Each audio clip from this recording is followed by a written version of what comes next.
Yeah, there's no sneaky after, late entry here. Okay.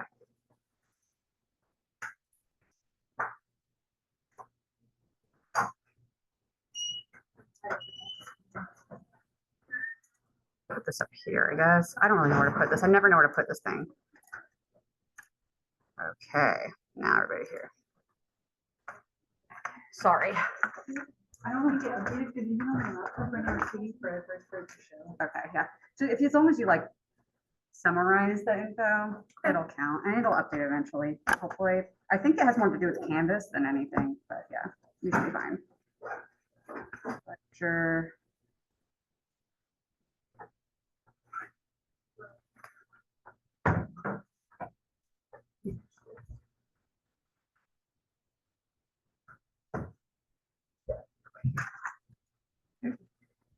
You good to go? Okay. Yeah. All right, I have to find where You're mine. fine. Mine your pen way? went. Maybe I can bring it down here. I probably left it in my office. I'll survive. Okay. Alrighty, so I had dengue fever or virus, goes by both really. My research, I saw it being named by both names. The scientific name is just DENV or DENV, the abbreviation of it pretty much. The taxonomy is, the genus is Flavivirus, the family is Flavividae, I believe is how it's pronounced. The genome details, it's pretty complex. I tried to break it down a little bit. So there's a picture of it. The breakdown of it is pretty much, it's made out of any 4 related single-stranded RNA virus of either 1, 2, 3, or 4, because there are 4 different types of the virus. It really just depends on the antigenicity. I cannot say that word, I'm sorry. You're okay. Of the E protein. That's what the strand will depend on. Each serotype is then divided into several other genotypes. So there's really a lot. It's pretty complex virus. The mode of transmission is by a mosquito that's been infected. It didn't update on there, but the name, it's a little hard to pronounce as well. It's Aedes aegyptimos. If the mosquito has been infected by that, or if it's that type of mosquito that's been carrying that and you've been bitten by it, that usually happens in tropical or subtropical areas of the world. Some of the symptoms include nausea, rashes, like all over the body, not anywhere in specific, body aches or pain. That also includes joint pain and a fever. That's more of the common symptoms, or that's usually how it'll start out, depending on how your body and your immune system reacts to the virus. The severe symptoms include more of abdominal pain or tenderness, the consistent or persistent vomiting that won't really get any better, bleeding from any sort of site. Sometimes it's bloody stool, sometimes it could be bloody gums, organ failure, or low platelet count. Sometimes people just get severely anemic whenever they're experiencing this, or it could also happen from severe dehydration. The risk factors include if you travel anywhere tropical or subtropical, such as South Asia, the Western Pacific Islands, Latin America, and Africa. It's pretty prominent in, right now in Mexico. It's pretty bad. My grandma actually got infected by it, and she got hit pretty bad by it. She's severely dehydrated and bedridden for a couple of days. She's good now, but there's always that risk of getting infected again once you've been infected by one strain. So it's also one of the risk factors. I did change this actually. Those aren't right. Some of Sorry. No, you're good. I do. It's not you. You're good. One of the, I believe it was one of the virulence factors was the N5 protein. If that is found anywhere, that helps the virus evade your immune system, basically, and helps it live longer, and it helps it not be able to, or your immune system isn't able to attack it as well because of those N5 proteins. It's kind of hard to find some, I'm not gonna lie. So I'm not sure if that's completely correct, because I thought these were until you told me that was wrong. So It's kind of, I mean, you're not like wrong with it. I was just looking for like parts of like the virus that kind of contribute to it, but some of those things aren't known for everything. So, okay. yeah, no, that's fine. And the structure, I also had added a picture for this, but it's not on there, so I'm sorry, guys. But it's pretty much like a sphere form, and it consists of the middle. Come on, go back to this picture, kind of showed it, of the nucleocapsid. And that capsid is where the genome and the C proteins come.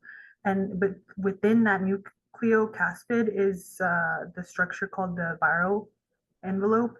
That viral envelope is what determines the viral or the virus, what comes into the virus or going into the host, pretty much. I had more, but it's not on there, guys. I'm so sorry. That's not bad. I hate those things, but I see you guys like put so much effort into your edits, and then it's like this thing just cracks on everybody. Yeah, I'm sorry. It's Canvas. I think they're doing, I don't know if you guys know, like some weird updates with it. And they just sneak them in there. You're just surprised by it. Yeah. But pretty much the replication process will begin with once the virus attaches to a human cell.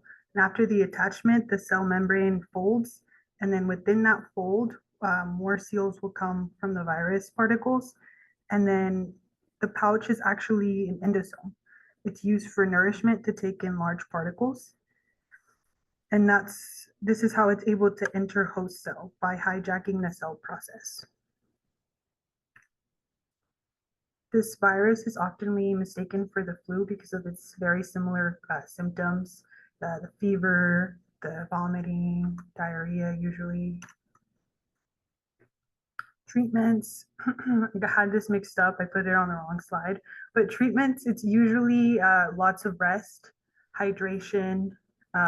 Sometimes if it's needed, if you're having those severe symptoms, the blood transfusion is needed if your blood count is low. And then yeah, basically just a lot of rest, because there's no like medication that's known to like fix it. Sadly, they did come up with the vaccine, but it's not readily available for everyone. It's just available for people who are in high risk areas like Mexico, Puerto Rico, those types of islands. And also it's only available for people who have been previously infected because of their high risk. I had another one, the diagnostic, since I had gotten them mixed up. That's the PCR or ELISA. We're also testing for the IgM antibody test. It's the same thing as the ELISA.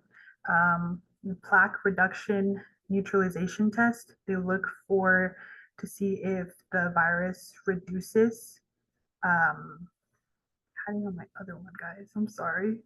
But pretty much they look to see if it reduces, because if it does, that means that the virus is able to kill it.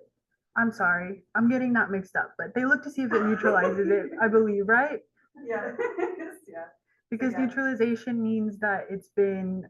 So that would mean that so if they have virus, what they'll do is they'll typically take like human cells, like we have a lot in research that we'll use, like just blanket human cells, and then put dengue virus in, and typically they're going to destroy the human cells. But if you have been exposed to dengue, then you'll have antibodies against it, and it'll block the destruction of cells. And that's basically what that plaque reduction neutralization test would be looking at. So you're getting the idea. Yeah. So it's basically looking for the activity of antibodies that you would have only if you have had dengue. So, yeah. That's it. Sorry, it was kind of all over the place, guys. It's not your fault, yeah. Good job, circumstances for sure. Okay, this is what the end of the semester's like.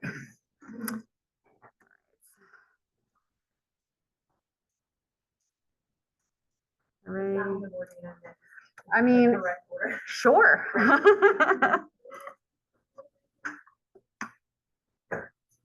And again, like, I don't know what the deal is with Canvas, but if you updated it and it didn't update it for you, then that's not on you. I'm a slacker, there's been no update, so that's even easier, yeah.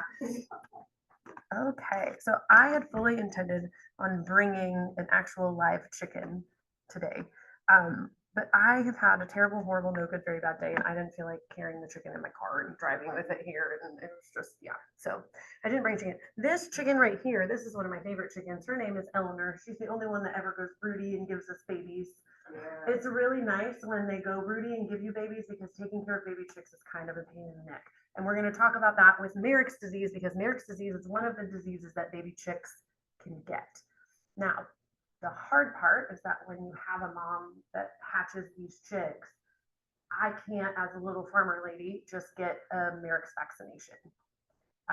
They're like stored in these nitrogen tanks, and they're really only available to really big hatchery kind of places. So if you order a whole bunch of hens or a whole bunch of chicks from somewhere, for like an extra 25 cents, they will vaccinate your chicks against Merrick's disease, and I would absolutely recommend that. So Merrick's disease, let's talk about what it is first. You can see this chicken doing the splits here. That's not normal. Oh no, you can't see it because it's over here. Sorry, wrong computer. Okay. So Merrick's disease is actually several different syndromes, which we learned in this class is, these kind of clusters of symptoms that go together but can be caused by different stuff. So classical Merrick's is also known as neurolymphomatosis. So neuro is your brain, lymphoma is a blood cancer, which affects the lymphocytes and makes them like grow crazy out of control, way too many, and white blood cells. And then ptosis is just an abnormal state. So this is the most commonly seen form of Merrick's disease. Like I said, especially in small flocks of chickens that are not vaccinated. The number one sign of Merrick's disease when you're like looking is that the chicken will not be able to move one or more of its limbs, and it typically starts only on one side of their body, and then it will move to the other side like as it progresses. But the nerves in their body get inundated by these lymphocytes that are growing out of control, which comes from this virus that is Merrick's disease. So, and actually, I'm going to do this a little out of order. I want to talk about the pathogen that causes Merrick's disease, since this is a microbiology class, and so it is a virus, and it is, like most viruses, it's a nucleic acid molecule coated by a protein, and it's an alpha herpes virus. So it's in like the same kind of family as the herpes viruses that humans get. It remains in the body encoded in the DNA, even if the chicken recovers. Not that they recover that often, but if they did, they would still always have the virus present in the body. They don't typically experience like recurrence like humans do that have virus kind of stuff. It just doesn't tend to reemerge that way. Not that it's impossible. It's not impossible, obviously, because it's still there. So, it has a double-stranded DNA genome, and it is enveloped by a capsid. Now we'll go back up. This picture was kind of gross. So this right here is the liver of a chicken. And these are liver tumors, which are caused by the alpha herpes virus that causes Merrick's disease. And so they grow. Obviously, you can't live with your liver like that. So they can also get this lymphomatosis in their eyes. So sometimes you will see like they don't have their normal eye shape, and their iris will be completely gray because they're totally just full of all of these lymphocytes up there that have just multiplied out of control. So this is in cardiac because this can happen in the blood and with the heart. It also happens in the nervous system, which is why it's a syndrome, because it can attack like all of these different places. Yeah, so it's transmitted via the respiratory system. So, a lot of chickens live in really close contact, especially ones that, where we get our kind of eggs from typically. They're really close together. They don't have a lot of space to move around. They're breathing all over each other all the time. And they breathe in the Gallid alpha herpes virus too, and from the dander of other chickens who have the virus. the hard part about it is not every chicken who has the virus is going to get sick. And there's not a super great way for us to tell who's going to. It's just part of that innate immunity thing that, so risk factors for getting Marek's disease, being part of a small backyard flock. Like I said, it's not easy to just get single doses of Marek's vaccine. You just can't do it. Poor hygiene in coop areas. That's why, it's such a big deal when you bring a new chicken in to quarantine it for a while, make sure it's not sick before you introduce it to your flock, because it's so easy for them to transfer this via the respiratory system. So initially they start having lethargy, weight loss, like I said, loss of limb functions, especially the wings or their legs. The eyes will go gray, like I talked about. When chickens get this, I keep doing this on the wrong thing.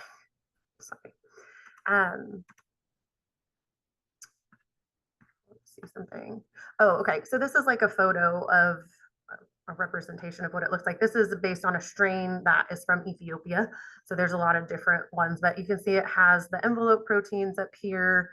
We have outer tegument and inner tegument, major capsid protein. I don't know what a triplex is. I don't know if we talked about that or not, but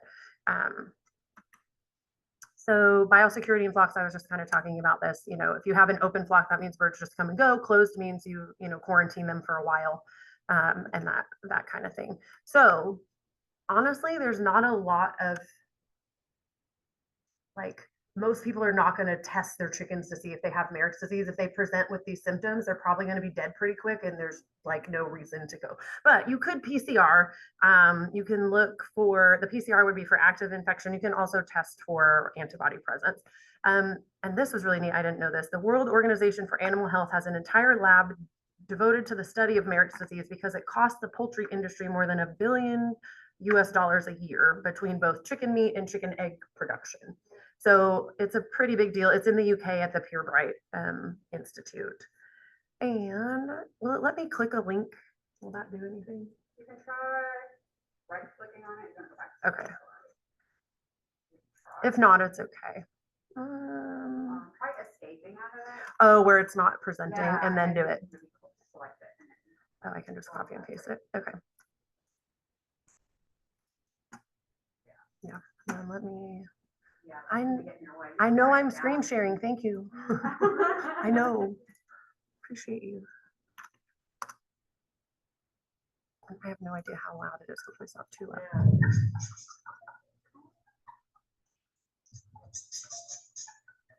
So you can see the chicken can't really stand. That's not normal. It just falls down. Yeah. It's really sad. So I would say this chicken has more of the neurological presentation of the syndrome. But they can get those lymphocyte filled tumors in their heart or in their liver or, a bunch of other places. But yeah, that's what it looks like when they have it. And I think that's it. Good job. Thank you.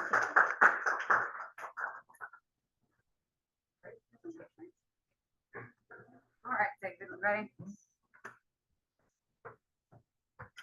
I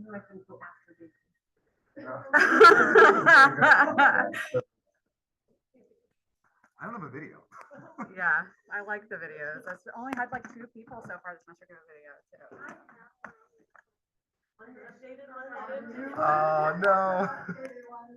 I actually get this up so I can see what I'm doing.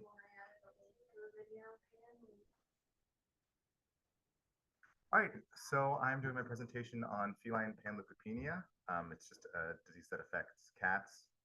So to go through a little bit of the etymology, panleukopenia, it's just the universal loss of white blood cells, so kind of self-explanatory.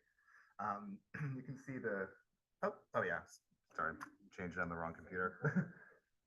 So I do have the full taxonomy on the left. You don't really need to know all that. That's a little more complex, but it is it's a parvovirus or a protoparvovirus. The actual species is carnivore protoparvovirus 1. So that includes feline panleukopenia virus that I'm talking about, and also the canine parvovirus that you're probably familiar with as parvo. So you can see a picture of the canine parvovirus on the top right. It's basically functionally the same as the feline version, just visually. But these are single-stranded DNA, non-enveloped, small viruses, about 5 kilobase pairs, 18 nanometers. So how does this get transmitted? It's ubiquitous in the environment. You're going to find these viruses pretty much everywhere. They also are very resistant to inactivation, so they just hang out in the soil. At the rescue that I work at, if you have had a parvo positive dog or a panleukopenia positive cat in your home and you want to foster another one, they are like a non-positive animal. You have to either completely decontaminate your home and like keep them in just that specific area. So like if the parvo dog was in your backyard, you can't have any dog in your backyard because you can't fully decontaminate soil, sanitize that soil. So you'd have to wait for 10 years to be able to have a fresh, like uninfected animal in your home because it just lasts that long. But the virus sheds in basically all the secretions from the cat. So saliva, feces, urine, it comes out just about everywhere, at least during the acute phase. And then even after that, for up to 6 weeks, you can still find the virus shedding in feces. So it transmits it's spread very broadly. And infection occurs through the oronasal route, so in the mouth or through the nose. So the virus is made up of a few different parts. As we said, it's a non-enveloped virus, but it does obviously still have a capsid. So the main part that's important to look at with that is the VP2 part of the capsid. That's the virus protein 2, and the gene that codes for that has mutated quite a bit over time. So in the 1920s, at least, maybe earlier, we've been able to detect feline panleukopenia virus. Don't know if we just weren't able to detect it earlier or if it actually did mutate around that time, but it's been around since then. But the actual canine parvovirus, the version of that we know today, actually only popped up in the 70s. So just that mutation in the VP2 capsid part is what's affecting how what types of animals it's able to infect. And it does this by binding to different receptors in different parts of the surface of cells. So for the one we're looking at here, it tends to bind to sialysides on the intestinal epithelial cells. It doesn't need to use those to enter the cells, but we're not entirely sure why it's, at least from my research, I'm not entirely sure why it binds to those particular parts, but it may be that it just helps the virus stay closer to the surface for a longer period of time so that it actually has more time to bind to the transferrin receptors that actually help it get inside. So binding to the transferrin receptors results in endocytosis. And this is all only in the S phase of replication of like frequently replicating cells. So I'll go over this down at the bottom, but that would be the intestinal epithelial cells, bone marrow, and it's kind of cut off on the bottom, but I think it's just zoomed. This might be zoomed in a little bit too much. Well, it was cut off in the bottom anyway, so it's fine. It wouldn't really be that better. But bone marrow cells and just lymphoid tissue cells in general. But once the virus is in the endosome, after it's been endocytosed, that just helps the virus hide from innate immunity. So it's just one more way for it to infect cells without being taken out along the way. And it also gives it an easier path to the nucleus where it needs to get to actually replicate. From there, you kind of know the deal with viruses in general. Just keeps replicating until it bursts the cell open and moves on to the next one. But usually starting in the intestinal epithelial cells and then moving on to bone marrow and lymphoid tissues as well. So the risk factors for panleup, which is just another easier way to say panleukopenia, so you don't have to keep saying the long word over and over again. Just age, vaccination status, density of animals, kind of the stuff you'd expect. Maternally derived antibodies that are passed on from the mother to the kitten can help in preventing illness, but that only helps up to about 12 weeks, and that also can depend on the individual. It's not like a super consistent thing. So young, unvaccinated cats in shelters, high density, tend to be the most at risk. And also most infections are subclinical. You wouldn't even know that they had any infection unless you were testing every single cat. Some of the signs and symptoms in paracute panleup, you get what we call fading kittens. This is just when you have a kitten that seems fine one day and then the next day they're just gone. You didn't see anything coming. You didn't see like a buildup of any sort of symptoms. They just suddenly died. But that's less common than just acute symptoms, which would be fever, lethargy, weakness, anorexia, abdominal pain, vomiting, diarrhea, dehydration from vomiting and diarrhea, and potentially eventually death. So this is less common, but infection can also occur in the cerebellum or in the retina, which would lead to ataxia and seizures from infection in the cerebellum, and retinal folding and ocular lesions from infections in the retina. And then eventually, if they do end up dying from this, it's from the dehydration, hypoglycemia, endotoxemia, or bacteremia. Here's a couple examples of what this actually looks like. So this one on the left, when I first saw this picture, I actually thought this was an example of like a retinal issue going on because it just looks kind of wrong in the eyes, but it's actually just dehydration. It's just so severe that it looks like that. And then on the right, you can see cerebral hypoplasia. So that's just the one on the top is a normal brain, and then the one on the bottom is the brain that was infected in the cerebellum. So it just did not grow. You can see just how much smaller that cerebellum part at the end is. Now, we're looking at the intestine. So these are like the villi, the longer structures in the intestine, and down here are the Cook cells. So these are what often get most often get infected by cancer. And then the damage caused by here is just everything is shrunk down. Like the entire structure from top to bottom has just been almost entirely destroyed. Differential diagnoses, things that could be mistaken or that this could be mistaken for, I guess in either direction. Salmonellosis is just salmonella, fecal oral route of transmission, contaminated food as well. Then the next two are ones that we actually test for at work too.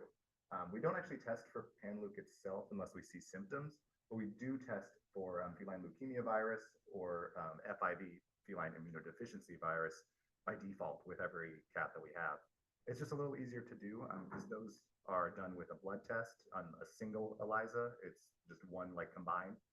So we can do that much more easily than a fecal test that is much more expensive to actually perform, which is, I'll show you in the next slide here, but we do the same test for pan-LEUK and for parvo because they're so similar, you can detect them with the same test.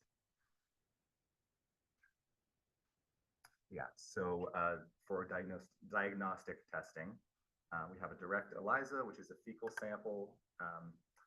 We have some false negatives, but very few false positives. Also, PCR testing can be done, but it's done on the fecal sample. It's not done on the blood sample, at least as far as I'm aware. And this is done in multiple different ways. So different designs, different sensitivity. It's not really a super standardized thing. And then you can also do histopathology on a dead kitten. So that's looking at the actual intestinal cells and just looking for what we saw in the slide up here. Just obviously, keep moving the wrong one, sorry. Obviously, if you're looking at an intestinal cell sample, like they don't look anything alike. So you can pretty easily tell if there was a severe infection. Obviously, it would probably be pretty severe if it got to the point that they died when you're actually doing this. And then immunofluorescent antibody testing can also be done. Now, I'm actually not entirely sure if this is done on live patients. I would need to check that. When I found that, it was listed directly as part of like a histopathology, like after death type examination. Then for vaccination and treatment, as I said before, maternally derived antibodies can offer some protection. But the other side of that is that they also interfere with the effectiveness of vaccines. So when you want to give your initial vaccine, it's kind of a balancing act.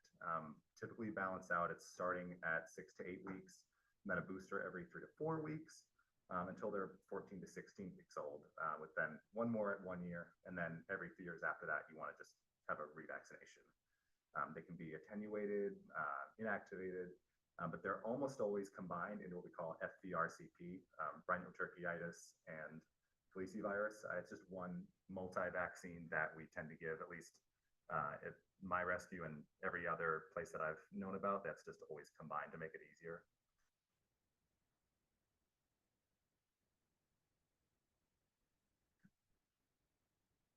So for treatment, that's typically supportive care like fluids, electrolytes, just basically balancing out the symptoms that we have.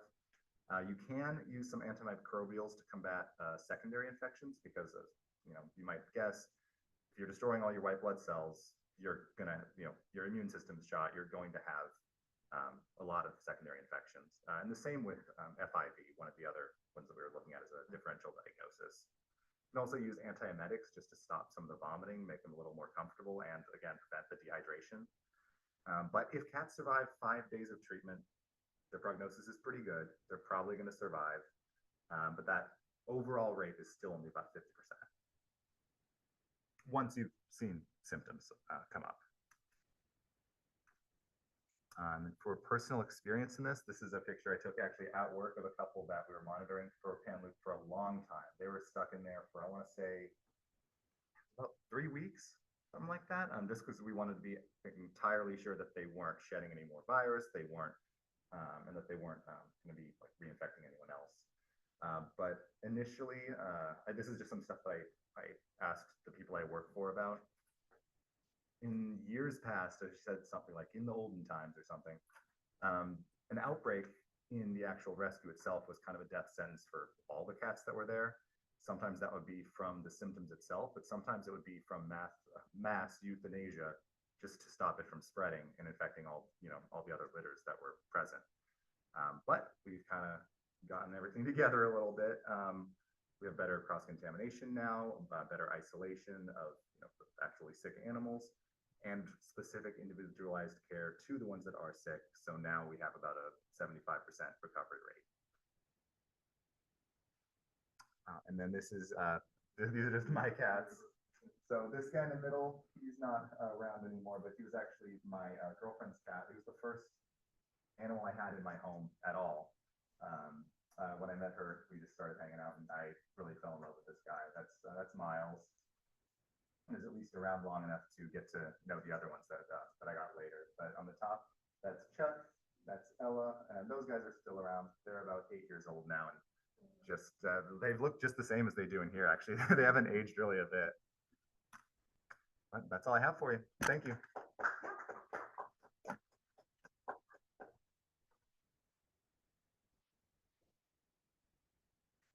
Okay.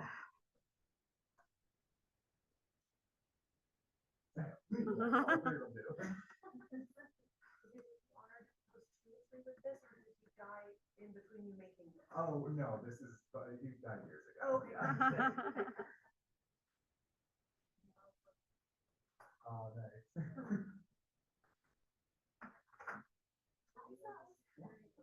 The security guard. I think it's because it's after hours technically, so after 6 they go around and snoop. I told you guys about what happened at that Allied Health building. So I think that's all it is. Just checking, making sure we're doing what we're supposed to be. I don't know what else would be happening in here, but I don't know.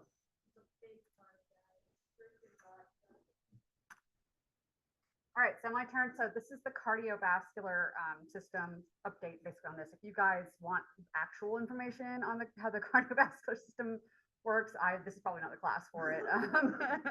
I mean, I know that your arteries go away from the heart and the veins return blood to the heart. I know the capillaries are where our oxygen and carbon dioxide exchange and our nutrient exchange is going to be occurring. But outside of that, I don't know a whole lot about the actual anatomy of the heart. Maybe more than you might think, but just not as much as I can tell you much here. You're not going to learn about it from me is what I'm saying. So we have our basic knowledge of what the cardiovascular system does for us, and also the lymphatic system, which we have learned a little bit about how that functions from chapters 15 and 16, with the vessels that'll carry the fluids from the extremities back towards the bloodstream, lymph nodes and associated lymphoid tissues where our white blood cells are going to be kind of surveying everything that goes back. And spleen is also involved in some of that with filtering the blood itself and not as much the lymph.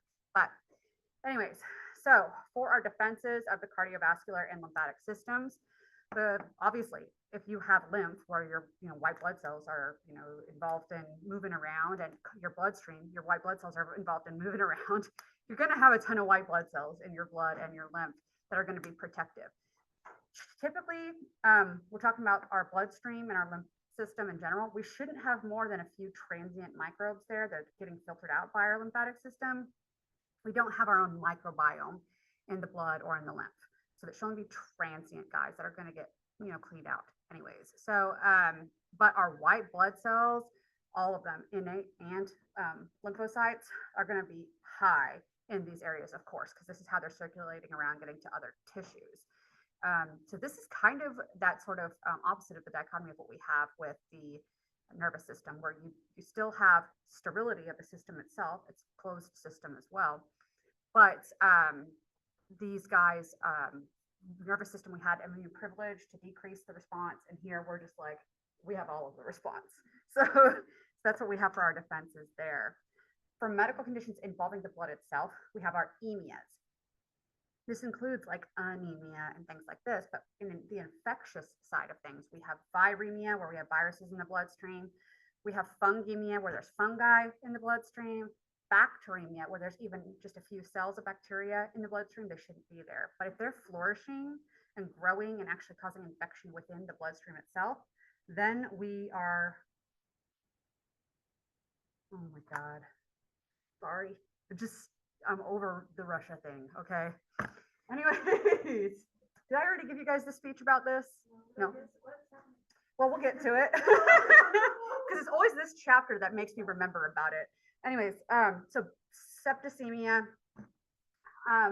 It's actual flourishing infection of the bloodstream. And then this will eventually lead to shock, because your whole immune response is going on in your bloodstream, spreading that inflammatory, response throughout your whole body systemically, lowering your blood pressure, leading to shock, and potentially becoming pretty deadly, and all sorts of stuff that can be associated with having an inflammatory response systemically. Again, we shouldn't have any microbes there. They should only be transient. They should be cleared out by your actual white blood cells that are in the area anyways. So our first example for our cardiovascular disease is and lymphatic disease is going to be COVID. Believe it or not, we've mentioned this previously. COVID, even though we have a lot of respiratory aspects to it, we consider it cardiovascular because it is disseminated to pretty much any part of the body. It binds with receptors that are on pretty much any tissue in the body, and we can have effects that aren't just respiratory, right? We have cardiovascular effects. We have neurotropic effects, like losing your sense of smell. You can even develop dementia over time, and such unique signs and symptoms amongst different people. This is caused by the virus SARS-CoV-2. There is another SARS virus called SARS-CoV that causes disease in people, that causes SARS. It's the original SARS. So severe acute respiratory syndrome is respiratory disease. We'll talk about it in the respiratory part, but it is a completely different disease. We saw that in the early 2000s. It kind of disappeared in 2003. And then we didn't really see it ever again. Trust me when I tell you, as someone who was an adult during that time, that was one of those times where we were all afraid that it was going to get out of China and come to the United States and cause people to get sick and die and everything. 20 years later, a version of COVID that was likely a version that was created in labs in China as a bioterrorism agent got out early, which became COVID-19. Which is the generally accepted explanation at this point. Might sound a little conspiracy theory, but it's probably true. Anyways, so that's COVID, can get in so many different parts of your system and cause so many different effects. We have the different strains here in the United States that we have seen, the original, then Alpha, then we had Delta, and then we had Omicron. All of these are increasingly more contagious and more deadly, but we just have seen it as seeming like it's less deadly because of the effects the vaccine have provided to us to make it less severe when we are encountering it. It was originally that about a third of the people who got sick with COVID, got infected with it, didn't even have symptoms. About a third. It's probably more than that now with the vaccine introduction. So that's a good thing. And Michelle, yeah, like I said, a lot of different kinds of symptoms associated with this. We can say all day long that we think about, the conspiracy theory of it being a potential bioterrorism agent from China. But this is why I brought up this. So this is where I usually bring up the Russia thing. I'm going to bring it up excuse me, for those of you who are not following the news right now, you should be. And I'm being completely serious about this if you are not following the news, okay? We recently provided long-range missiles to Ukraine to help attack Russia in the Kursk region of Russia. That was because in response to Russia amping up troops in the Kursk region in an event to attack, continue the war with Ukraine to try to reclaim what they considered theirs. And their troops were reinforced with large numbers of troops from North Korea. And if you don't know, Putin and North Korea are, bedfellows. There's another country that is a pretty good bedfellow with those two. That country would be China. Okay, they're not our friend. And in the war efforts, we provided missiles in the effort for Ukraine, and Putin noticed and has sent basically a warning message for NATO, because we're part of NATO, and we weren't the only country offering missiles. That's absolutely unacceptable in his mind's eye. And if this isn't a concern to you, like I said, it might sound like fear mongering, but it shouldn't be whenever we have Finland and Sweden advising their population to start stockpiling in preparation for war. So World War III might actually legitimately be coming. And the reason I was bringing it up to begin with is that my husband had just messaged me about it in the middle of me talking about this stuff. And he had said something about that, but so Russia is threatening nuclear war on NATO. That was released in the news just now. Bug out bags, y'all. Okay. And I wish I wasn't just joking about it, but I'm legitimately not. So we're in that part of our existence now. We all knew at some point another world war would come around the corner, but it's in our lifetimes apparently. So.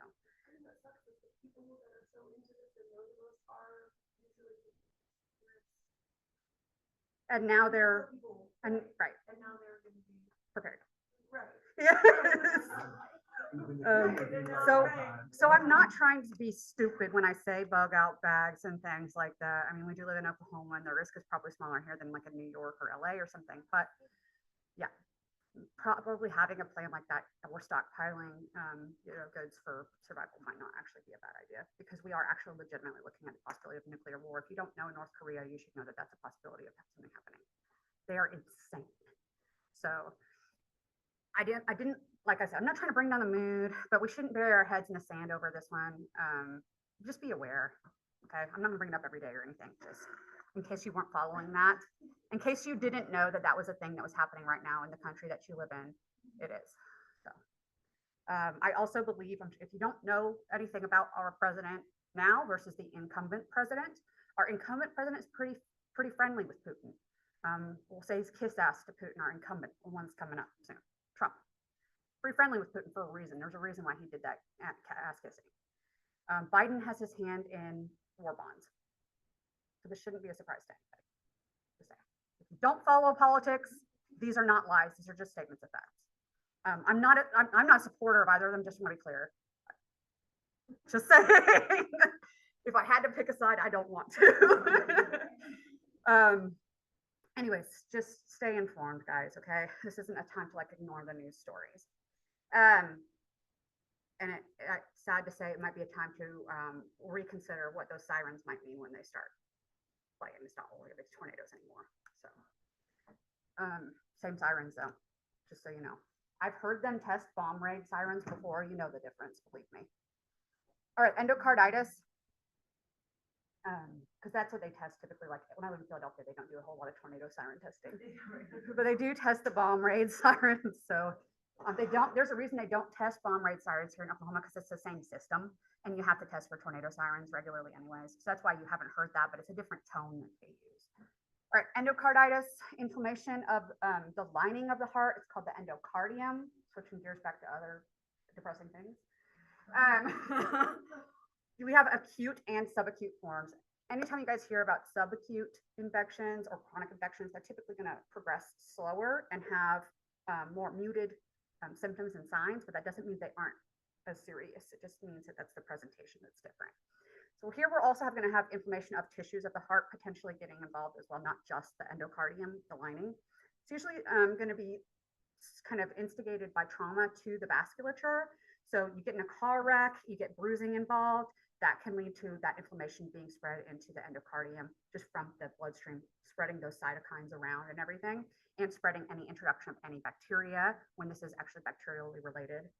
And then can also be triggered by circulating immune complexes from previous or current infections, like we talked about with streptococcal one, the type 3 hypersensitivities. Signs and symptoms might include typical illness symptoms as well as some, I feel like, obvious abnormal heartbeat. You can also have side pain. It's usually associated with the function of the liver in response to the cytokines, inflammatory action of cells, as well as dealing with ruptured red blood cells during that process. Janeway's lesions and Osler's nodes, these are effects seen as like almost like browning spots, like brownish spots from like old blood. They'll appear in like calloused areas of the skin as well as underneath the nails. It's like if you slam your finger in a door or something, and then later on you see like that streaking of the blood as it grows out, but having that without having any damage done directly to that nail. So that's what these are signs of. Got issues with your red blood cells being ruptured, and it's being expressed in those kind of longer lasting tissues. If you have subacute version of this though, you will have some symptoms similar to this, but you also will have them slower, less pronounced. Your spleen, because this is going to be a long-term thing, your spleen will actually become enlarged. That's called splenomegaly. And then clubbed fingers and toes can develop as well. Having clubbed fingers and toes is not a normal aspect of the human body, to be clear.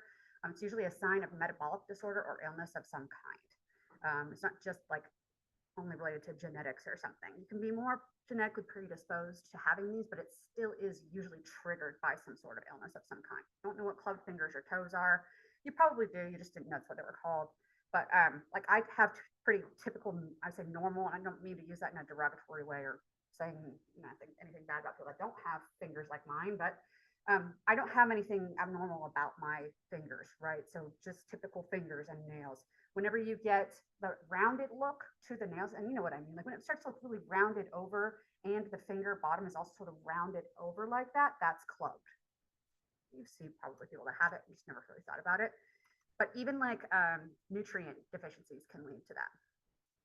All right, sepsis or septicemia. So this is when we have flourishing of organisms in the blood. A lot of times this is more closely associated with the bacterial infections, but you can have this with fungi also. Obvious illness symptoms here, the fever can get very high and actually lead to pretty serious effects in the brain, including seizures and things. Your breathing rate is going to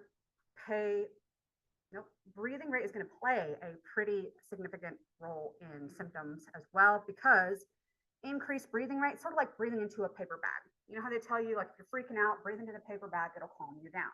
Well, it's forcing your body to form that respiratory alkalosis. And what I mean by that is you're not exchanging out the carbon dioxide in your blood the way that you're supposed to. You're not getting rid of it. If you keep the carbon dioxide in your blood, carbon dioxide turns into carbonate, basically, and that lowers the pH, it raises the pH of the blood, raises basic, okay, it's alkaline. It raises that pH of the blood, alkalosis from your respiratory rate, not getting rid of the carbon dioxide. And that can lead to lowering your blood pressure, which is good if you're freaking out. But it's not good if you're just sick already, right? So you need to keep that blood circulating the way it's supposed to, and keep everything oxygenated and get all of our white blood cells where they're supposed to go. You'll also have loss of fluid from the vasculature and collapse of vasculature, and then this can lead to all sorts of shock response, especially from the cytokines and cytokine storm that can be related to having bacteria or other microorganisms in your blood that should not be there. Overreactive immune response can lead to shock, and shock can lead to death. We have two forms of bacterially mediated shock, the endotoxic shock and then the gram-positive. So endotoxin, we've mentioned previously several times. This is lipopolysaccharide on the outside of the gram-negatives, LPS, endotoxin. So if your body sees this, it's a PAMP, right?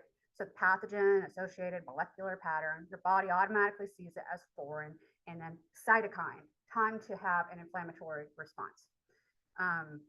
Just reminds me of that video of like the people that were LARPing, and the guy like throws lightning bolt, like cytokine, and having a response to that way. So we'll have a drastic loss of blood pressure, and all of that. So I don't know. I don't know why it just occurred to me. I was just thinking just now, I was like, this building is basically a nuclear fallout shelter. I feel like this room would be like the safest friggin' place to be in. Yes. Anyways, that was a dark thought, but anyways. Gram positives. I guess I live in dark thoughts in this class. It's sort of all dark thought related in a way. I'm always talking about disease, right? Gram positive bacteria, these guys can have toxins and other products from just being gram positive that can also trigger a similar reaction, but it's not endotoxic shock. It will be still shock. So that type of shock from the gram positives is what you see with like toxic shock syndrome from not changing tampons and things like that. So those are gram positive organisms that usually cause that. Blood gets the bacteria from the tampons left in there too long, cross into the bloodstream. You have a shock response and it can lead to death within hours. All right, plague. Now we're getting to the real fun stuff, y'all. This is like half bioterrorism agents too, so I guess it's fitting. Plague, we have 3 manifestations for plague: bubonic, pneumonic, and septicemic, or the black plague. Okay, bubonic is like the tamest of all of these. We have the development of buboes, which are actually infected lymph nodes. We usually see them presented in the groin, this is the axilla, so that's your extremities. And you see the actual inflamed buboes under the skin to the point that the skin even itself is inflamed from the stretching from it. So we have pus-filled lymph nodes that will develop from the infection of the lymph nodes themselves. So that's the bubonic plague. The septicemic plague is often going to occur because you had the bubonic plague, but it can occur separately just as septicemic plague. So here we have sepsis, septicemia. We have bacteria flourishing in the bloodstream itself and not just in the buboes. This can lead to disseminated inflammatory response, leading to hemorrhage as we have weakening of the vasculature. And then toxins produced by the bacteria that causes this can also lead to damage of the tissues, and that leads to death of the tissues and necrosis of the tissues.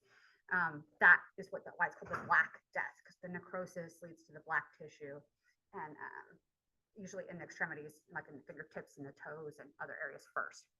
Septicemic plague is the worst version of it. If you get treatment for this bacterial infection, it's a 30 to 50% mortality rate, even with the best treatment we can offer you. It's a 100% mortality rate if you don't get treatment and you get septicemic plague. Pneumonic plague is when you get it in the lungs, and you can actually spread this from person to person from coughing and stuff. So you usually get it in one of the other forms and it spreads to the lungs, but then it can go person to person after that. It's not as contagious that way, but it is still contagious. So plague isn't really contagious from person to person unless it's pneumonic, but it is very contagious from flea bites, from fleas that are feeding off of rodents that are our reservoirs. The bacteria that causes this is called Yersinia pestis. It's a gram-negative rod. So this is an image of some buboes, the groin area of somebody who has the plague. Notice that this is a color picture. This is not from like the 1300s in old, medieval times. So this is where we've had reported cases of human plague here in the United States. It is endemic here in the United States in the prairie dog populations. So that's our rodent population that maintains it, mostly in the Four Corners region of Utah, Colorado, Arizona, and New Mexico. So you go hiking in those areas, get bitten by fleas that were feeding off the prairie dogs, and you get the plague. Congratulations. We have a very high prairie dog population here in Oklahoma. I'm sure you guys know about that. Man, if you live in Yukon, you know about it, because freaking Yukon people, man, they are always trying to save these freaking prairie dogs every time they build a building. It's like always this hoopla on like Yukon happenings on Facebook of everybody save these prairie dogs. It's called Yukon Happening. It's the group. Oh my gosh, you've never seen a city like group more active than Yukon Happenings. So I used to live in Yukon, and I live in Bethany now, and it's like occasionally like, so I found a dog. But Yukon Happenings, a building gets like one block put in place. What kind of chicken place is it? What kind of, everything. And it's just like, oh my God. And they're in everybody's business all the time. They're like, I drove around this corner onto Yukon Parkway, and it was like, I saw somebody going 5 miles over the speed limit. They had this tag number. You need to tell your children to slow down. I'm not kidding, all the time. Yeah, of course I do. Yes. There's a Facebook page for a rock by tropical smoothie in Yukon because people keep. Yeah. Yukon is the new Edmond. I was gonna say, Edmund's kind of like the Yes. South worst. Yes. There, so anyways, let's try, just so you guys know about the tropical smoothie rock, because it's worth knowing about, okay? It is a rock over by a tropical smoothie in Yukon off Garth Brooks Boulevard. And I go to that tropical smoothie all the time. I like tropical smoothie. And anyways, it's just a big old rock, like a boulder that's like, you know, ornamental basically, but it's an actual boulder. And people just keep backing up over it and like getting their cars, it's big. So they get their cars stuck up on it. And they high center on this rock that is like very visible rock. There's people just keep backing into it or pulling over it and getting stuck on it. Yeah. Yes. Anyways, it's worth looking into at the time. And I mean, that rock, they would put up a sign in front of it and like markers to make it more identifiable. And then people just run over that. And it's horrible. Running over a boulder. Yeah. And I mean, it's not small, right? It's not as big as like the tables, but it's like that size. Maybe twice that size, that box over there. You can see it. You can see it. And everybody knows it's there because if you live in Yukon, you can't not know about this. So anyways, Yersinia pestis, it's gram negative. It is a bioterrorism concern. Next, we have tularemia. This is another bacterial disease. It's maintained mostly in like rat populations, but other mammals can harbor it as well.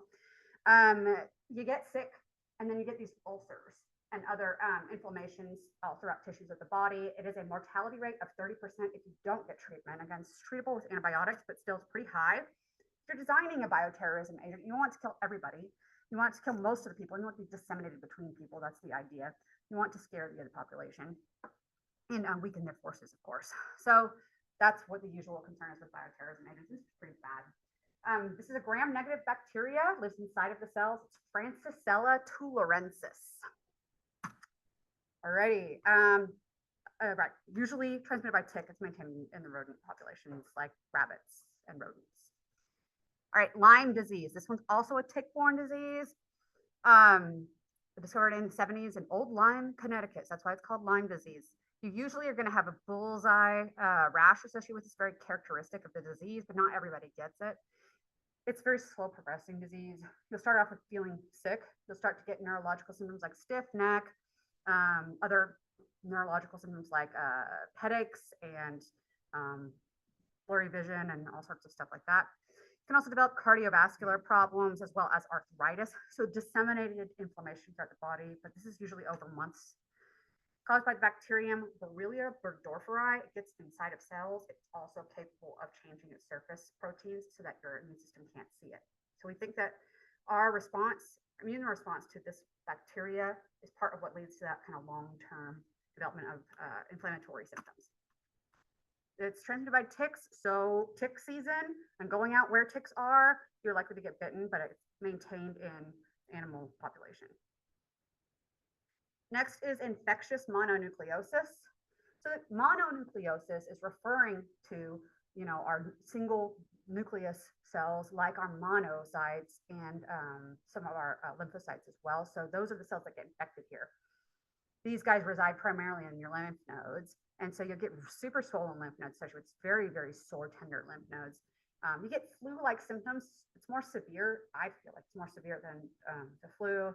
A lot of soreness involved, high fever. It's prolonged, usually 2 weeks to a month in most healthy individuals. So it can be up to 6 months, depending on how your body reacts with it. It is a virus called Epstein-Barr virus, which is a herpes virus. So once you have it, it hides out in your nerves, usually in that lymphoid tissue, and that can represent later on. It incorporates its DNA into your DNA. Your body can keep any potential cancerous developments from developing with its healthy immune system. But if you get AIDS and your immune response wanes quite a bit, then you are susceptible to having the cancers associated with that DNA getting in your DNA coming out. That would be called Burkitt's lymphoma when that happens. More than 90% of the world's population right now as it exists is infected with Epstein-Barr virus. Most people, let's say most, they say 30 to 70% have disease. That means, whatever, 23 to 70, whatever, have no symptoms or whatever. So, yeah. I've had it and I did not get sick. I was one of the people that didn't. Yeah. I have antibodies. That's the only way I know. Yeah, you can have actual sequelae associated with this that can last for years even. So it's pretty bad. Don't. If you can help it, don't. You can actually have it recur as well. So it's kind of like we have with shingles. I had a student in another class whose dad had that problem. Like every couple of months he gets mono. It's ridiculous, yeah.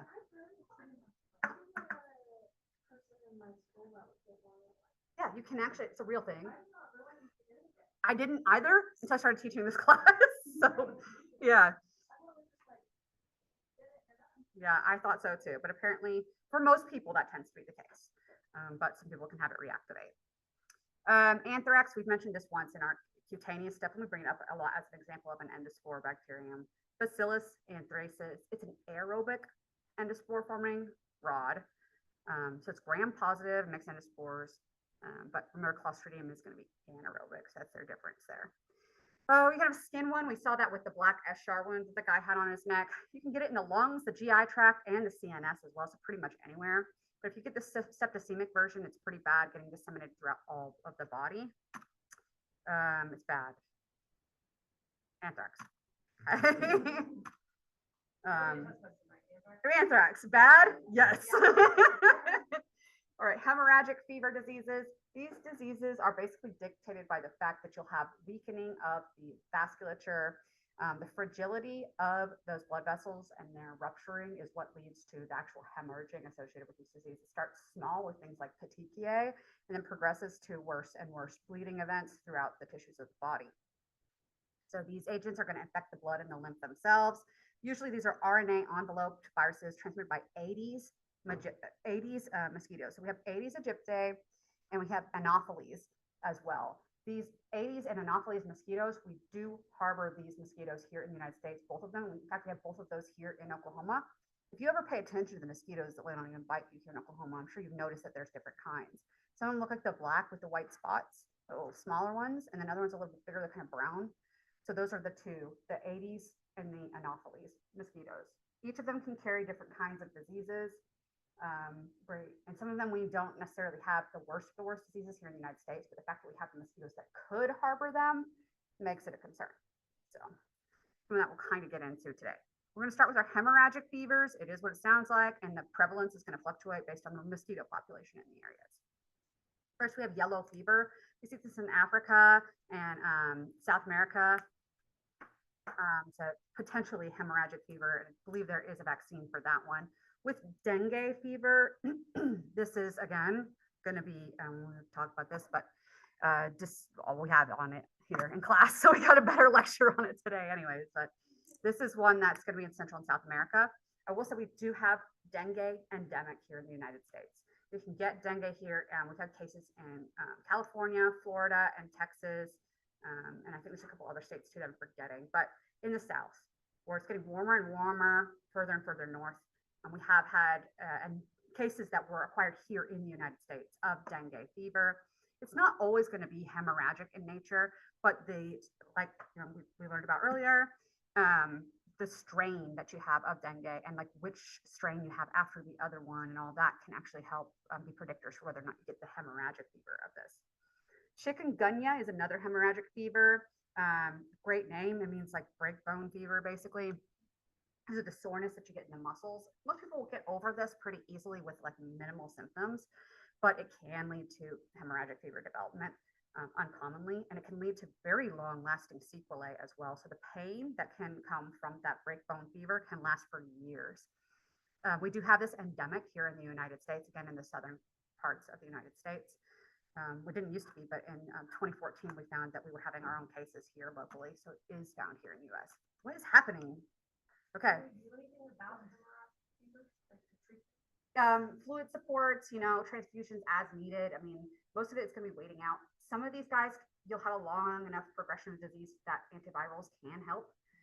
But like our obvious hemorrhagic fevers that we're aware of, like Ebola, it's 50 to 90% mortality rate. And usually once you start bleeding out, it's like a waiting game to see if you're going to survive it or not. So we can give support with fluids, maybe some cytokines that decrease the inflammatory response, but it's really like cross your fingers kind of situation. So those three in this slide, yellow fever, dengue fever, and chikungunya are all mosquito borne. Not Ebola, we know this. This is like going to be contact with contaminated fluids. So mostly blood that's associated with this. Most people though, you see somebody that has Ebola, you kind of know they have Ebola, they're not looking so good, and we're not going to be trying to have too much contact with them anyway. So it can be a pretty self-limiting outbreak when we have this. One of my students in my Monday, Wednesday morning class from Uganda, and so she's talking about outbreaks that were in her area whenever she lived in Uganda, which was an interesting story. I've never had anybody present that actually lived through like Ebola outbreaks. So I have other diseases, but that was the new one. So Ebola and Marburg are very similar and very closely related. We think the reservoir is in bats. You bleed out. There is an airborne version of Ebola that does not infect humans yet. It was discovered in Virginia of the United States, okay? Called Ebola Reston, after Reston, Virginia, where they were having monkeys that they had basically acquired from Africa that they're going to use in their studies for research studies, and that would be something they use for that, but they had to quarantine them to make sure they didn't have any other diseases so they can infect them with diseases. And one of the monkeys came down with Ebola, but then monkeys that were not with having Ebola, they were in completely separate rooms, different parts of the building, started getting Ebola. So that's how they discovered that it was an airborne strain. All the people were fine. Nobody got Ebola that was working there, but there is something to terrify you when you go to sleep at night on top of, nuclear warfare. So Lassa, it gets worse, folks. Lassa fever is another hemorrhagic fever, super uncommon to have symptoms, but if you do have symptoms, then you're going to have hemorrhagic fever. It's just bad when you do. Pretty much that. All right, then we're going to move on to our non-hemorrhagic fevers. Now, these guys can straddle the line a little bit. They're less likely to be associated with hemorrhaging, though. Especially the last one we're going to talk about with our Rocky Mountain spotted fever. We can have hemorrhage associated with that, but it's not as common. So these guys, typically we have fever. When I say hemorrhagic fever versus non-hemorrhagic fever, that tells you guys they have a fever involved, so actual raised body temperature, it's literal. So not as many issues with capillary fragility leading to hemorrhage with these. These guys are all bacterial except for babesiosis. That one is protozoan. We'll start with brucellosis. It's called undulant fever, meaning that the temperature is going to undulate. It's going to go up and then it's going to go back down. You think you're better, but then it's going to go back up again. Great. It's a gram-negative coccobacillus. It lives in phagocytic cells themselves throughout tissues of the body. Pretty much that. Oh, brucellosis? Okay. I'm not crazy then. Okay. I thought, because I had like, one of my other talks, I'm pretty sure this is a cow disease, but then it didn't say anything about it in my slides. So I was like, maybe I'm imagining this. Q fever for sure is. So Q fever, this also stands for query, because they didn't know what was causing the disease associated with this. This is Coxiella burnettii. It's an intracellular, tiny little gram-negative guy. That's why they're having such a hard time finding it and diagnosing it. It's usually transmitted by ticks, but we don't have this disease in people. This is all wild and domestic animals that can get this one. Next, we have cat scratch disease or cat scratch fever. This is also a Bartonella. Yes. I got that. Did you? Did you have really bad symptoms? Did you go to the hospital for it or anything? So they sent me, I didn't have any actual like symptoms, like Yeah. true symptoms. It was just simply, they kept giving me antibiotics because they thought it was a simple infection. And my white blood cell count kept going up even after, the antibiotics. And they sent me over to a hospital because they thought I had cancer. Ended up being this. So this is cat scratch fever, whatever.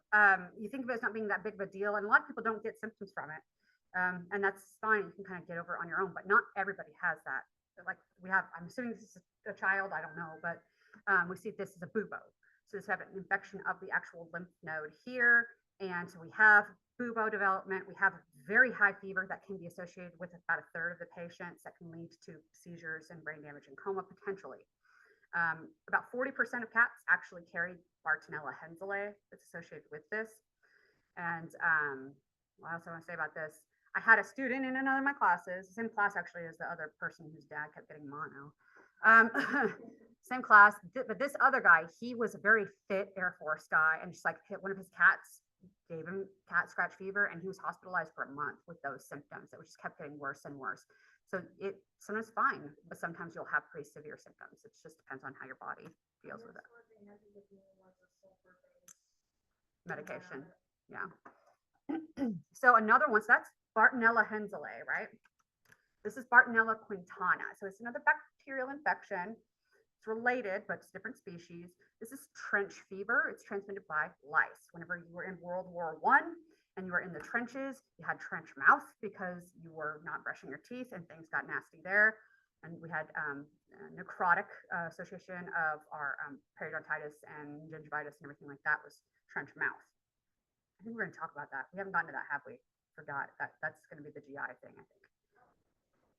Trench mouth? Yeah. It's a real thing. Yeah. That makes sense. Yes. Yeah. But yes, like having like really like bad gingivitis and periodontitis, but it's like worse than the typical. But anyways, that's a different story. This is trench fever. So it's associated still with being in the trenches, people getting lice from one another because we're not practicing proper hygiene or anything down in World War I trenches. You can't get out of the freaking place. It's like once you got down in the trenches, you were stuck there for months and months. So trench fever, lice, they become infected from biting people and spreading it to other people has now become more of an issue with urban trench fever now with our homeless populations, particularly in San Francisco, where the homeless population is very severe and dangerous even. So yeah, that's bad there. You get sick from it. Most people will get over it on their own as long as you're not being reinfected, and can develop endocarditis from the bloodstream infection associated with it. Next is ehrlichiosis and anaplasmosis. This is Ehrlichia chiefensis and Anaplasma phagocytophilium. These guys, you feel sick and then you get over it. Almost nobody it's just you get sick for a little bit if you even have symptoms and you get over it. So tick bite. These are exodes ticks. So exodid ticks, which is a descriptor. Exodid ticks are our hard ticks, so like our deer ticks. And you have other ticks like dog ticks that are like the softer ones that like are the gray ones that poof up real big. Ugh, I hate ticks, okay? But babesiosis, I went hiking once through like a field and there's all these ticks. I got like, we were going through this waist high field and I was hiking, having a good old time. And then like I got through it and now ex-husband was like, he's like, you have ticks on you. And I was like, what? And I looked down and I mean, they were all over my pants. And I mean, I was smart, you know, I was hiking appropriately with like high socks and long light colored pants and everything. But it was like my worst nightmare. You've never seen me panic more. But yes, so babesiosis is also, it's just like the ehrlichiosis and the anaplasmosis, but it's a protozoan. Okay. Now we're into Rocky Mountain spotted fever and other spotted fever rickettsioses. These are caused by Rickettsia species. Rocky Mountain spotted fever specifically is Rickettsia rickettsii. So hard ticks will be transmitting this as well. We do that, have this here in the United States. You'll get sick. Then you get a distinctive rash. It's very tiny little dots very closely associated with one another. That those lesions, if you are not treated early on, can merge and become necrotic. And that's where you have issues with that. It can develop into a hemorrhagic disease as well if it is left untreated or if you have severe, response to the bacteria that disseminated inflammatory response leading to damage of the vasculature, which can eventually cause cardiovascular disruption and including hypotension, thrombosis, which is clots forming in your vasculature, and again, hemorrhaging. So it's 20% mortality if you don't treat this and you get it. If you get it and you do treat it, if you're still facing a 5 to 10% mortality. Another student that I had this, and she was like a EMT, and she went to a rural area and got bit by a tick and developed this as a result and was put in the hospital for a couple of months because of it. So if you ever get bit by a tick and you think you might have got sick from it, and you're just like, oh, I had Rocky Mountain spotted fever, maybe probably wasn't that. It might have been Lyme if you didn't have the bullseye rash, then probably not. And other than that, it's probably ehrlichiosis or something like that, more likely. We have ehrlichiosis here. So moving on from our non-hemorrhagic fevers, we're moving on to our kind of separate, really, diagnoses into Chagas disease. Chagas disease is caused by another protozoan. It's a flagellated one. It's related to the African sleeping sickness, which was Trypanosome gambensi, I believe. But that's one we looked at in our microscopes for our eukaryote one. And that image that was on that slide We saw this on our eukaryotes. If you guys would look at it, it was that squiggly looking guy in the middle and red blood cells everywhere. So Trypanosoma cruzi looks the same. It's our flagellated protozoan. Transmitted by the bite of the kissing bug, which is a type of assassin bug. Wheel bugs look very similar to this. They're gray though, and they have like this little spiky wheel in the back. They look crazier, but wheel bugs are actually a friend if you have a garden. So you don't want to get rid of those guys. But these guys are bad. They're going to bite you. They're going to lap up the blood with their nasty little mouths. And then while they're doing that, they're going to poop out their blood waste onto your body. And the protozoa that were in their gut are going to get in through your skin, either through the bite wound, or they can actually invade the intact skin as well. Where they enter in is going to potentially cause an inflamed area called a chagoma. This usually happens through the eyes and the mouth because these guys are attracted to the moisture in those areas. See this more commonly in children because of how, yes, I don't know why children get it more, but it is true. They climb into the cribs or whatever, the babies at night, and then go and bite on their little tiny faces and cause this. If you're thinking like, wow, glad we don't have that, guess again. Good news day, right? So we have this here in Oklahoma. We have tons of these bugs. If you haven't seen them, they're all over the place. They like to live in houses. So they nest in the nice, warm, safe place of your houses, in the walls and things like that. So look out for them, kill them if you see them. Not all of them have chagas, but some of them might. So just get rid of them. We don't need it. So you'll get sick, have a fever and things like that, but it can progress to the chronic phase where we have disseminated inflammation that can disrupt heart function and lead to brain problems and issues with the GI tract as well. If you donate blood, they test you for this at least once in your lifetime to make sure that you don't have this. Next is malaria. This is, a protozoal disease, has symptoms that occur every 48 to 72 hours from the parasite bursting out of your red blood cells. It lives in the red blood cells and goes through life cycle stages there. In one cycle, it'll eventually burst out of your red blood cells. It can lead to anemia from that, enlargement of the spleen eventually from the ruptured red blood cells. They also inhabit cells that will hide out in the liver. So you can have malaria and actually test negative for it, but potentially have it reemerge later in life. Certain kinds of malaria anyways. So if you have ever had malaria, you can never donate blood, even if you're testing negative because of that. Medications that we have now help a lot more with that. I think they changed the rule recently for that. As long as you had like 3 years or something of testing negative, then you can donate, but I don't really remember the rules. They changed it since I worked there. Anyways, chills, fever, sweating. These are going to be greatly pronounced during that bursting out period of the red blood cells. Other than that, if you're not doing that in your bloodstream, you really don't even have any symptoms. So it can be pretty mild. Falciparum malarium is the worst version because that's caused by the organism Plasmodium falciparum. So it's the worst one to have. It can spread into your brain and lead to coma and death, but it can be caused by all these Plasmodium species here. These are red blood cells in this image to the right. And the little tiny circles inside of there are our ring trophozoites that are the actual parasites inside of the red blood cells. They feed off of the hemoglobin in there while they go through their life cycle. There's a chart here about their life cycle. If you're interested, I'm not going to test you on that. Their virulence factors, they live inside of your red blood cells. Then because of that, the presentation of disease associated with rupture of those red blood cells, like anemia and splenomegaly and things like that. They can actually adhere your red blood, they make proteins on the surface of your red blood cells that adhere them to the walls of your blood vessels that can lead to virulence and presentation of symptoms in the brain. The spleen can't filter them out because they won't stick to the walls of blood vessels instead of the spleen filtering them out and all sorts of stuff. So it gets really bad. These guys also vary their surface proteins, so your immune system can't see them. The best way to deal with this is dealing with the mosquitoes themselves. Getting rid of mosquitoes, eliminating standing water. We'll have sterile male mosquitoes that'll mate with the females. Female mosquitoes can only mate one time, so they waste that on sterile males, and so we can get rid of them that way. Mosquito nets will be provided. Usually that can be certain groups that are out there doing helping our disadvantaged groups, providing mosquito nets, mosquito screens, repellents. If you're traveling to a malaria endemic area, then you might want to have prophylactic drugs to prevent the malaria. There's also vaccine. It's it's not going to affect every species of malaria, but it will be the more serious ones. And it's really only effective, like really as prophylactic. It can't really be given once you have it. Other than that, pretty much that. Then we have HIV. This is human immunodeficiency virus. It's a retrovirus because it has that reverse transcriptase. So it's kind of like it goes back from RNA back into the DNA version that then gets incorporated into your own DNA, especially in your T cells, your CD4 positive cells. Your T helper cells, remember, they're going to be important for your entire immune response. So if they can't work, your immune system doesn't work. They have all sorts of opportunistic infections that can develop if the T cell count gets too low from the infection with HIV.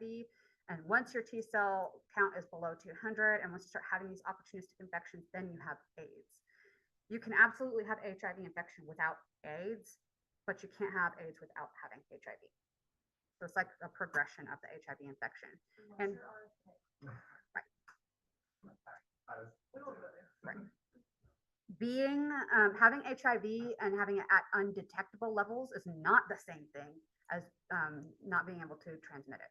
So just because the machine that did your one blood test that one day showed that you didn't have any virus in that sample doesn't mean that you can't make virus, or that you didn't have virus in some other part of your body that you didn't get the blood from. You have a lot more blood in your body than one vial, right?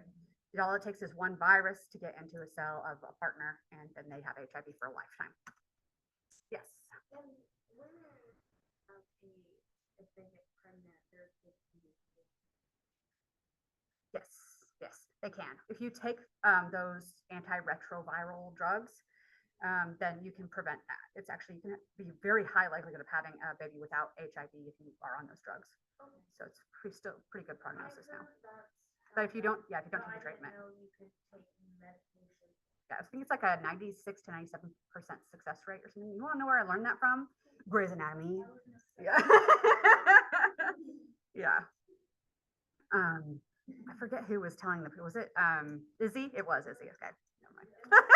In less developed countries, they actually recommend that women who have HIV or AIDS breastfeed their babies because it's very rarely gone through, but it can. It can, yeah. It's just a lot less likely to be, and its formula is not there. Yep. And clean water, that's the biggest. Clean water formula. The formula that is there isn't necessarily going to be botulism free. Right. Yeah. Yeah, that's not good. So, okay, so with HIV infection, it'll start off slow. You might feel a little bit sick and have some symptoms, but it's usually not going to be too big of an issue until your immune system really starts getting racked down. And then it just gets worse from there. I mean, I could go through all of how it progresses, but I feel like it's pretty straightforward once you start thinking about your immune system going crap on you altogether. You have wasting away, development of opportunistic infections that you wouldn't see in other healthy individuals. AIDS is whenever you get to the opportunistic infections and the low T cell count, and you have HIV positive test. HIV you can have without development of AIDS as long as you're keeping that viral load low. So we have two types of HIV, 1 and 2. 1 is way more common. Did you know that in South Africa, over 50% of adults who are of sexually active age, over 50% of them have HIV? No shit. 50%. Half of this room would have it. They're just like whatever about it. I don't know. There's of course not proper education about it. People just don't care to use protection during sex and that sort of stuff. So that's really why it has progressed to that severity. And once you have it forever, and then you just start, getting tired of having to deal with it. All right. So we know that HIV incorporates itself into your DNA. It turns its RNA into DNA using reverse transcriptase. That little DNA it makes gets put into your genome by integrase, another viral protein.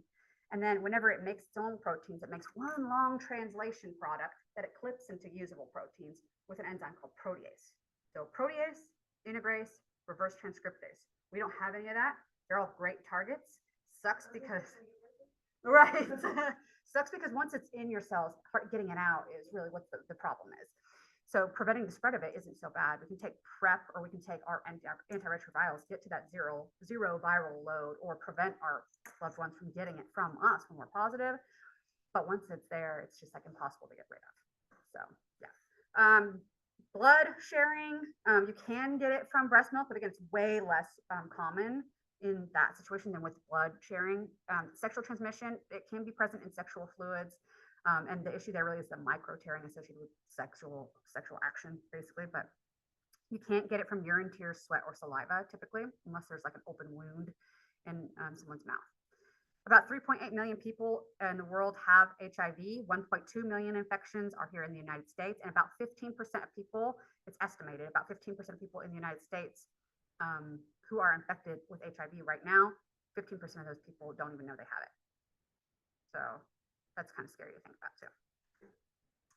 We use ELISA and antibody agglutination, so binding with antibodies and seeing if there's binding or not, as well as other antibody rapid tests to check for the presence of HIV. Again, this is all going to be dependent on your counts of your T cells. Avoid sexual contact with people who know they have HIV. Use barrier protection if you are.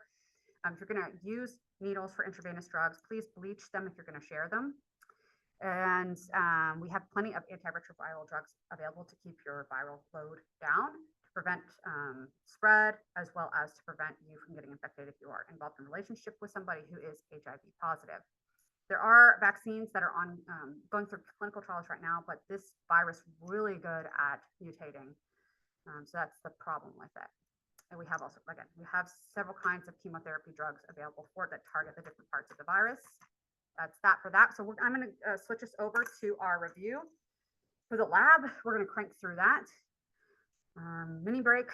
We're going to stay in here while we do that. If you guys want to get up and stretch or anything, go to the bathroom, whatever.